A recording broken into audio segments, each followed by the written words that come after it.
Every revolution starts in the minds of the people. Arm yourself for the war of ideas. Take back your life. Take back your liberty. Tom Mullen Talks Freedom.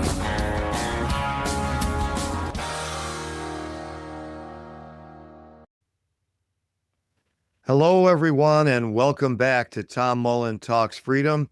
Today is Tuesday, March 10th, 2026, and we're going to be talking about what I'm calling the Iran war multiverse, the multiple universes that we seem to be living in, depending on who's telling the story, which side you're on, if you're on any side at all. We really can't determine even what is happening in the Iran war. And before we get to some of the reasons for that, I would just like to remind everybody, if you haven't already, subscribe to this podcast. And if you're watching on video, subscribe to my YouTube channel and comment, please, on either the webcast or the show notes page of the podcast. I really appreciate that. And let a friend know about Tom Mullen Talks Freedom. Been going now since 2022. So here we are. Never thought that we'd get to the point that we're at, which is in a full-blown war with Iran. Now, it may be going on for years and years, or it might end next week, depending on, what hour of the day, of the same day it is, and whether you're interviewing President Trump or his Secretary of War, Peter Hegseth. But let's get into some of the things, because I really don't have a strong position on how this is going.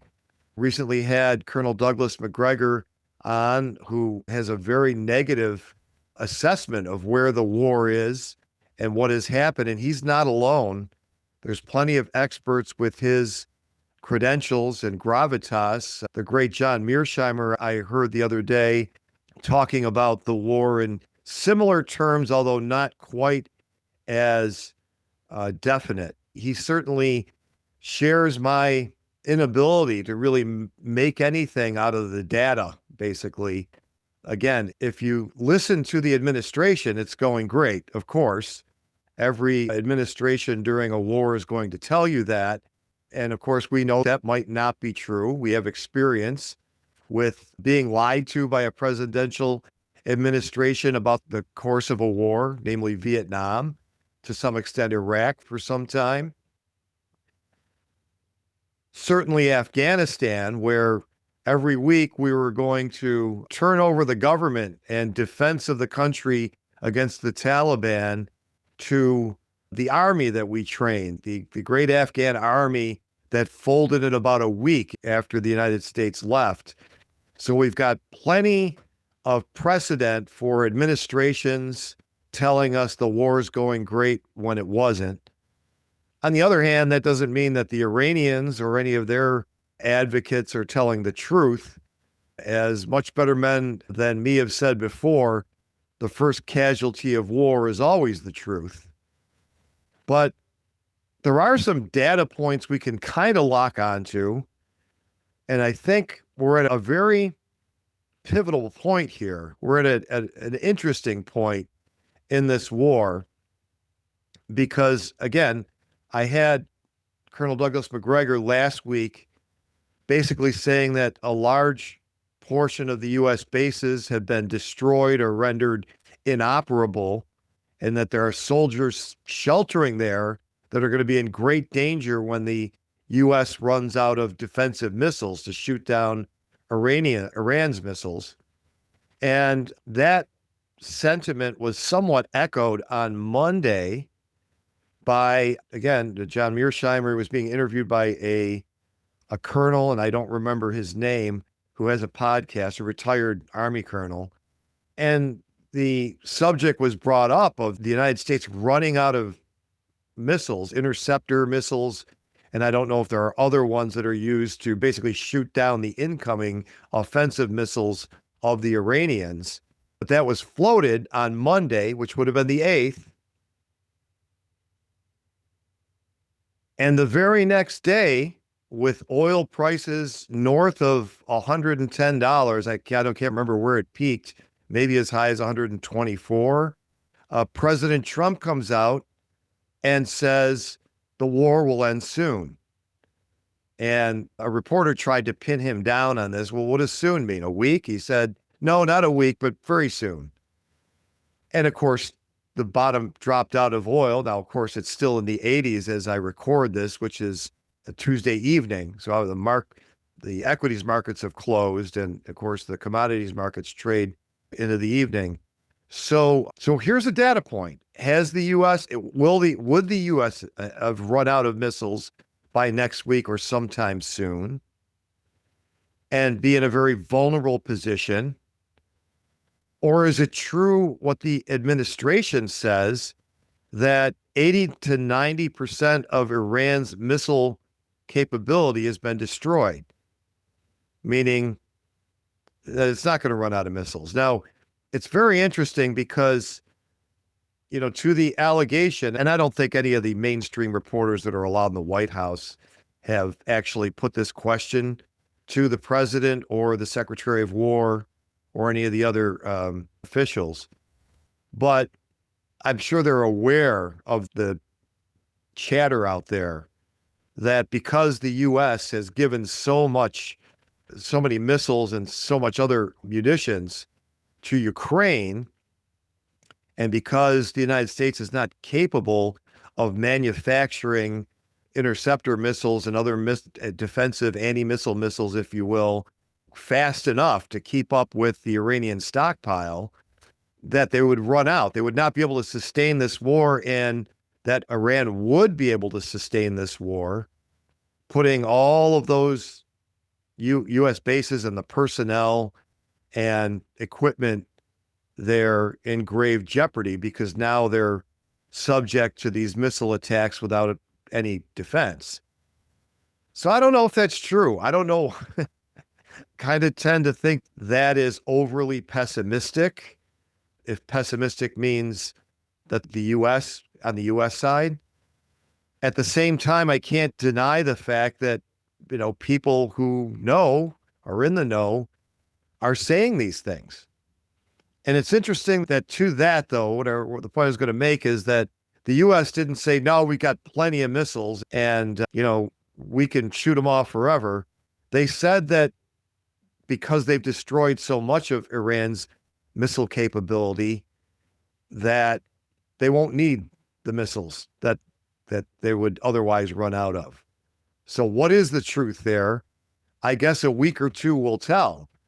Now, to the allegation the U.S. would run out by next week, that's probably overly pessimistic, but maybe it's not. I don't know. But if that were true, we'd certainly find out next week, unless they stopped fighting. And again, it was just very interesting. And this is only because I heard it on Monday, that the very next day, the president for the first time suggested, yeah, we're almost done here. And they're still continuing to say something like that. Trump somewhat walked that back then.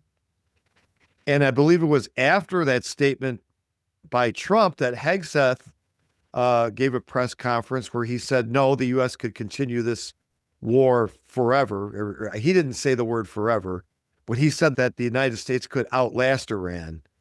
And Trump actually said, and I don't know if this is political, just a mistake or just more of Trump's craziness, but he actually used the word forever war, the words forever war. So why he would say that, since that was the campaign, no more forever wars, remember? Which to me isn't even good enough. We shouldn't be fighting any of these wars, none of them that we fought in my lifetime. But that aside, Trump at least campaigned on no more forever wars, and he actually used those words. So time will tell if the United States indeed runs out of missiles and tries to back out of this and declare victory. We finished and we're pulling back. Now, the interesting thing would be, well, what if Iran doesn't stop? Now, at one point a few days ago, now this thing has only been going on since March 1st or whatever that Saturday was. So 9, 10 days. I think Saturday was the 28th. So we'd be on day 11 here. And we've heard so many stories about what the war is about, whether or not we're at war. Okay. That's why I call it the multiverse. First of all, Iran was such an imminent threat. And one surrogate for the president actually said they were about to take over the whole Middle East if the United States didn't attack them when they did. But here we are 11 days later, and yeah, we're pretty much done here, which is a lot like the last time Iran was attacked and the U.S. declared victory after Israel took very sustained and I think surprising to everyone damage from Iranian missiles. So, of course, no one's going to admit defeat there. And it's hard to know what the truth is. And it's hard to know what the truth is right now. Time will tell. But a few days ago, Trump said that nothing but unconditional surrender would be acceptable with the Iranians.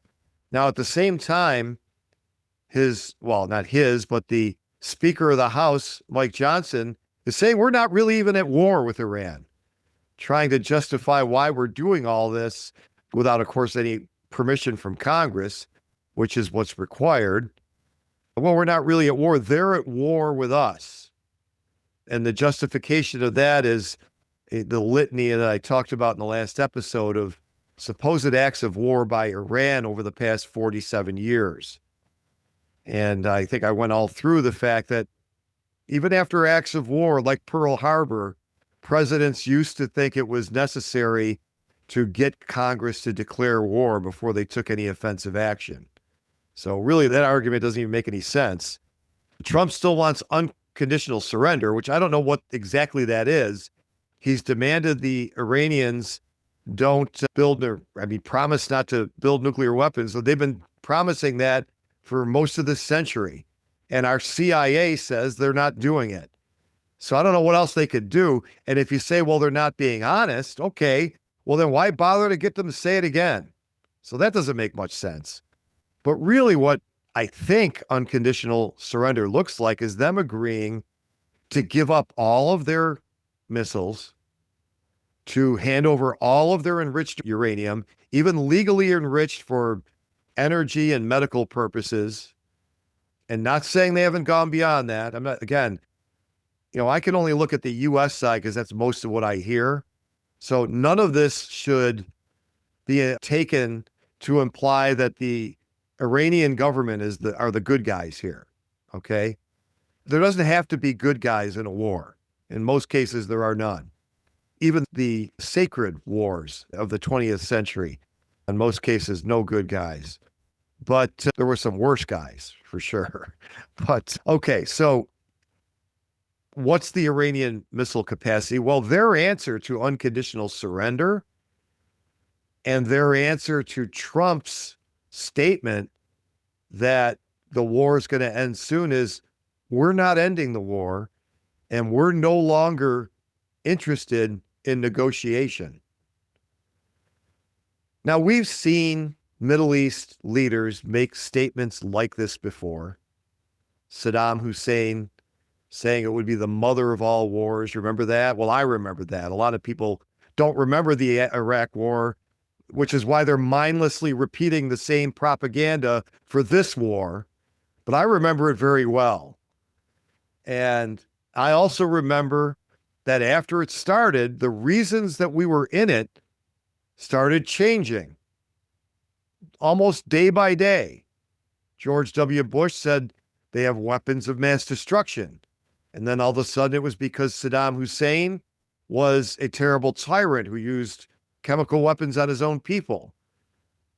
We've heard that quite a few times, haven't we? The script basically always stays the same, by the way. They just trot it out, and because the average American's memory is about 3 weeks long, they just get into an emotional state where they put the Ukraine flag in their Facebook profile. So, but in any case, it's really always the same story. But we heard, of course, like my point, Saddam Hussein saying there was going to be this terrible war and there really was no resistance whatsoever. So Iran could be bluffing. The United States has killed its supreme leader, Khomeini, and Khomeini has been replaced by his son, who, from everything I've been able to read about this, is much more hardline than his father was. And so I don't know what good that did. The one thing we can put our finger on is, as of today, there's been no regime change. Been no change to the structure of the government with these mullahs and supreme leader, over the top of an elected president. So if that was a goal, which the U.S. kind of keeps denying but doesn't, so Rubio keeps coming out and saying, our goals haven't changed. Destroy their missile capability, destroy their navy, destroy their ability to use proxies against our troops in other countries and Israel, and make sure they don't get a nuclear weapon. That's it. No regime change. But Trump says he has to approve the next leader. And of course, Iran did not heed this. They have appointed, or whatever they call it there, the next leader, which is Khomeini's son. So that boat has sailed. And until something more happens, basically the Iranian regime will stay the same. Just a new guy at the top. And he's even got the same last name.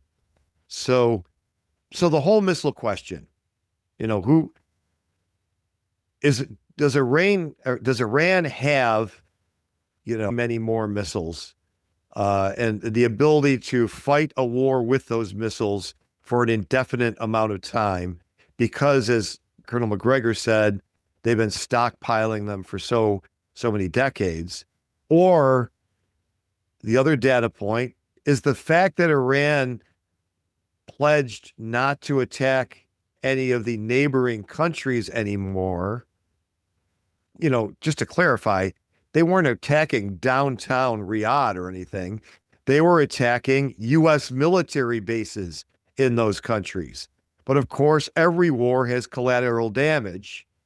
And I'm sure that they caused some civilian infrastructure, maybe some civilian deaths in those countries, which were very upset. Iran apologized and said, we won't attack any of the other Middle East countries unless an attack comes from one of those countries, meaning they facilitate the U.S. attacking Iran from their bases in those countries that pretty much surround Iran. So on one hand, that could be, well, we're playing politics with our neighbors. On the other hand, it could be, well, we're running out of missiles. So we're not going to be able to keep attacking everybody in the region. We're going to have to concentrate on U.S. and Israeli forces and maybe Israel.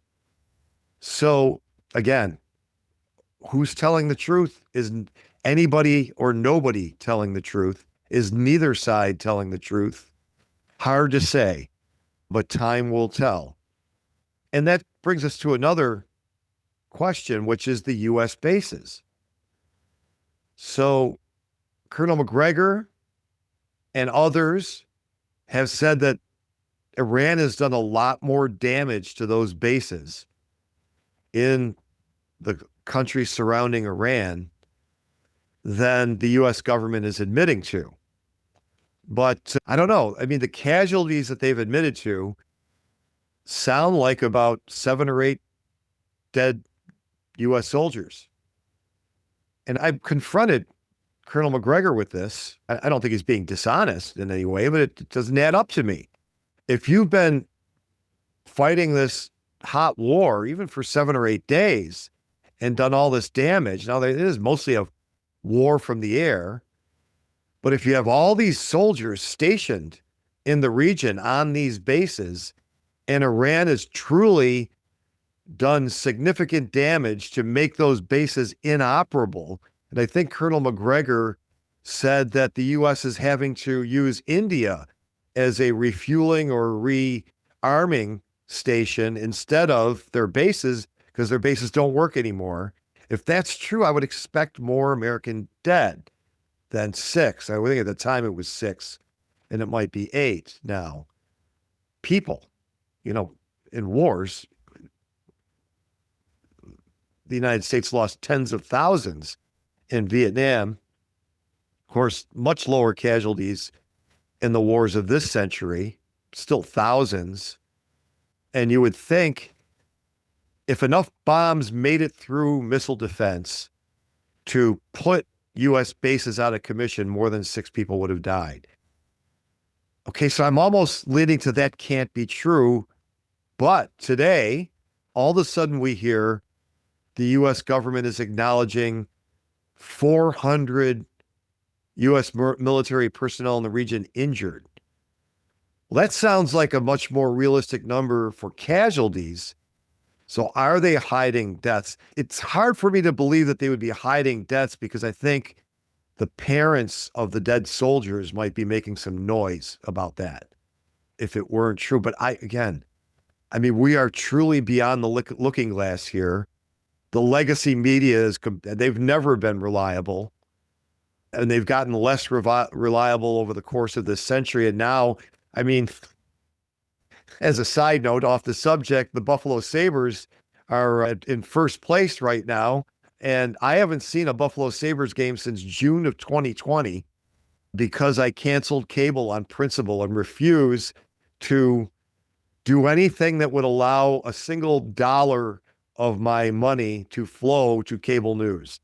So I get everything I can off their websites. I basically can cruise NBC, CNN, Fox News, ABC. CBS is now a little different. Now it's a neocon organization rather than a left liberal, and just pretty much figure out what bullshit they're selling today. Now, it's really kind of funny because their coverage of the war has been rather measured. Now, it all proceeds, from the assumption that the U.S. is justified in any military action it takes.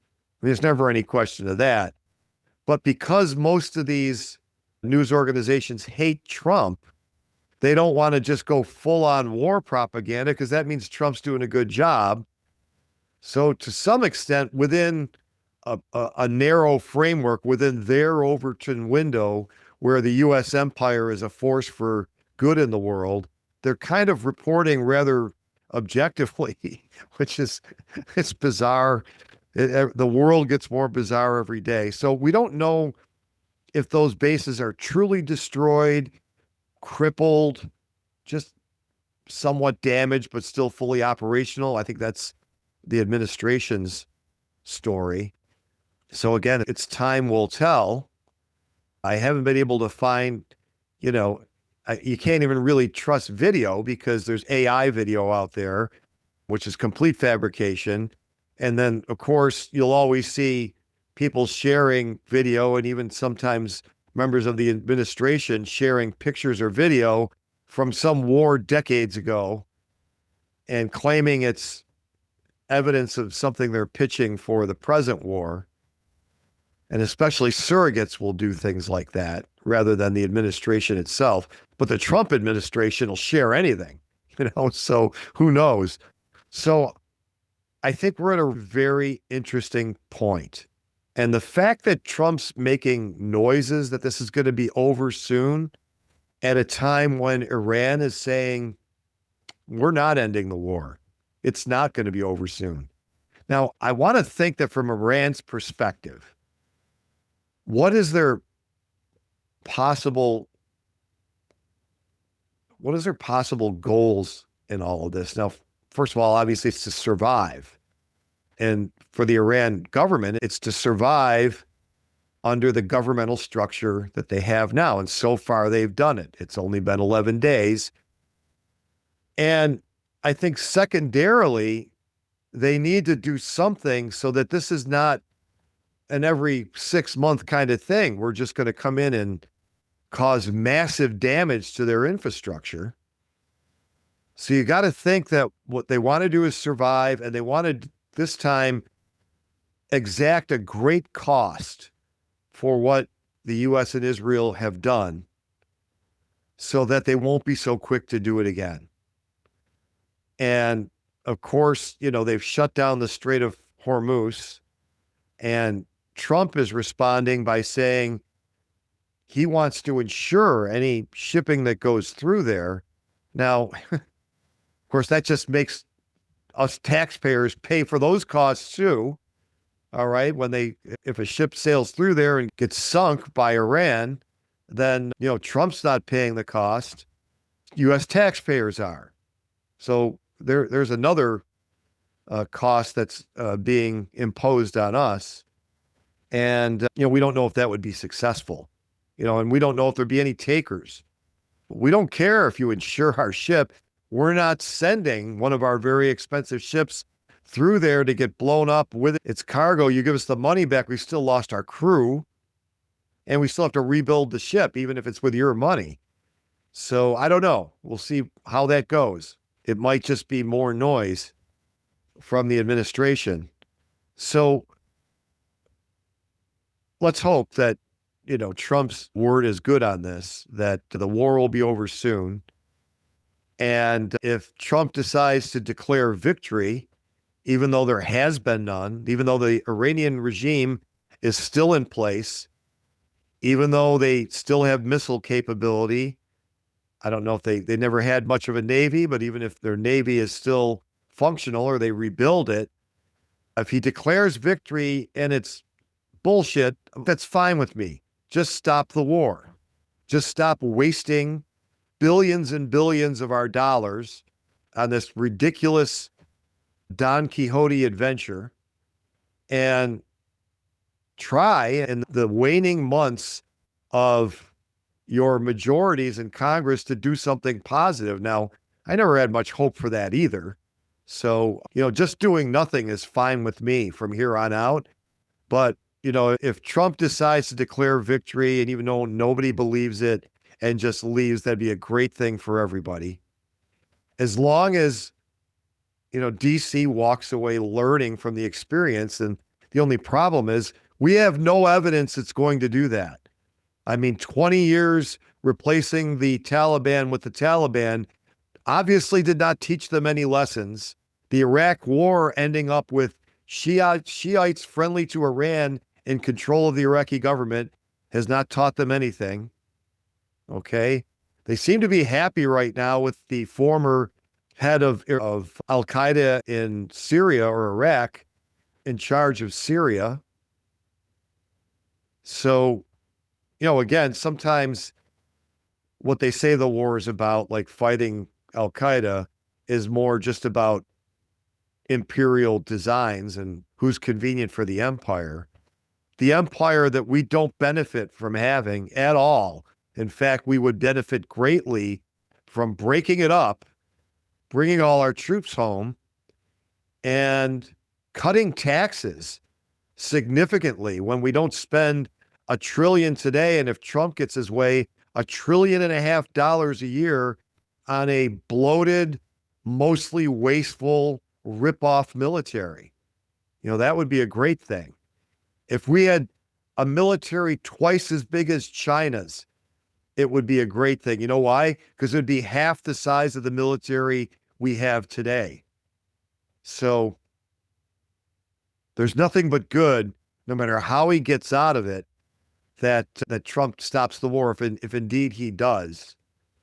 And the one thing I think we can be sure of, we won't get any unconditional surrender of anything out of Iran. They obviously have been very damaged by this. They're dropping thousands of bombs on them, spending $1 billion a day bombing them. So obviously they've done a lot of damage to Iran. They've done a lot of damage to the world economy. How long lasting that is may depend on how far they escalate from here. So we'll see. It's like I said, this is a pivotal moment because right now we've got completely conflicting stories from both sides, giving us this multiverse of, on one side, this is great. The Americans are winning. It's almost over. We've destroyed most of their military capability. Oh, and by the way, the Iranians couldn't be happier about this. And on the other side, we have Iran saying, basically, you've given us nothing to lose here. We're not even interested in negotiating anymore. And why would they be? They've been attacked while the United States was negotiating with them for peace twice in 6 months. I don't know if anyone remembers, how vilified the Japanese were for doing this on December 7th, 1941. go back and read Roosevelt's speech asking for a declaration of war against Japan, and you'll find that was something he put in the speech, that while they were negotiating with us for peace, and given the distance their Navy had to travel to be able to pull off the attack right after they broke off diplomatic relations, that obviously they were negotiating in bad faith. Now that's all a paraphrase, but generally the gist, well, what was the U.S. doing with Iran?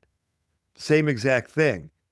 So, who's a terrorist and who's a freedom fighter and who's negotiating in bad faith always depends on which side you're on and which side wins and gets to write the history of any conflict. So again, I'll say, let's wait it out. Let's see what happens. Today's Tuesday. Let's see what happens by the end of the week. Let's see what happens come the beginning of next week. And I'm sure I'll be speaking to you before then about this or other topics, but be very interested to see where we are this time next week. Is the U.S. ramping this down? Is Iran ramping it down? Is there an unconditional surrender? Is there a declaration of victory? We'll see. And we'll leave it there for today. And again, I remind you, please subscribe to the podcast. And if you are watching on video, subscribe to my YouTube channel, Tom Mullen Talks Freedom. If you go to the show notes page to the podcast, there's a link to the video in case you like that. Sometimes I put up charts and other visual stuff that goes along with the podcast, but I know on the other hand, I have far more audio subscribers, and maybe not just because I have a face made for radio, but because people like to listen in their cars. That's where I listen to the majority of podcasts that I do listen to is while I'm driving. So either way, I appreciate it. And if you could tell a friend about this, and if you want to get on my email list, you can get something for free out of it. Go to itsthefedstupid.com and you can get a free copy of my book, It's the Fed Stupid, and put you on my email list, and you'll get even more content at no cost, at least a couple of times a week. So again, thanks for listening, and we'll see you next time on Tom Mullen Talks Freedom. The war of ideas has only just begun. Arm yourself with the knowledge you need by heading to TomMullenTalksFreedom.com and subscribing to our email list. And remember, every revolution starts in the minds of the people.